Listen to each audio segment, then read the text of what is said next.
শরীরের ত্বকের ঠিক নিচে ছোট গোল একটি চাকা বা ফোলা অংশ দেখে অনেকেই চিন্তিত হয়ে পড়েন। একে চিকিৎসা বিজ্ঞানের ভাষায় বলা হয় সেবাসিয়াস সিস্ট। এটি সাধারণত ক্ষতিকর বা ক্যান্সার নয়, তবে সময় মতো এর যত্ন নেওয়া প্রয়োজন। আমাদের ত্বকের নিচে সেবাসিয়াস গ্রন্থি থেকে তেল বা সিবাম নিঃসৃত হয়। এই গ্রন্থির মুখ কোনো কারণে বন্ধ হয়ে গেলে তেল ভেতরে জমে থলির মতো আকার ধারণ করে। একেই সিস্ট বলে। এর লক্ষণগুলো হলো ত্বকের নিচে ছোট, গোল এবং ব্যথাহীন চাকা। এটি সাধারণত ঘাড়, পিঠ, মুখ বা কানে বেশি হয়। সিস্টের মাঝখানে একটি ছোট কালো ছিদ্রের মতো বিন্দু থাকতে পারে। অনেকে সিস্ট গালিয়ে ফেলার চেষ্টা করেন, যা একদমই করা উচিত নয়। এতে ইনফেকশন ছড়িয়ে পড়তে পারে। ব্যথামুক্ত ছোট সিস্টে হালকা গরম সেক দিলে এটি ধীরে ধীরে নরম হয়ে যায়।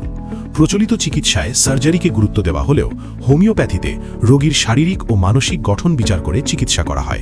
এটি কেবল সিস্ট নয়, বরং শরীরের সেই প্রবণতাকে দূর করে যা বারবার সিস্ট তৈরি করে। তাই সঠিক ও মানসম্মত চিকিৎসার জন্য আপনার পাশে আছে কিওর হোমিও চেম্বার। যোগাযোগ রাজুর মোড় সংলগ্ন ঘোপ সেন্ট্রাল রোড, যশোর। অগ্রিম সিরিয়ালের মোবাইল নাম্বার 019125979090।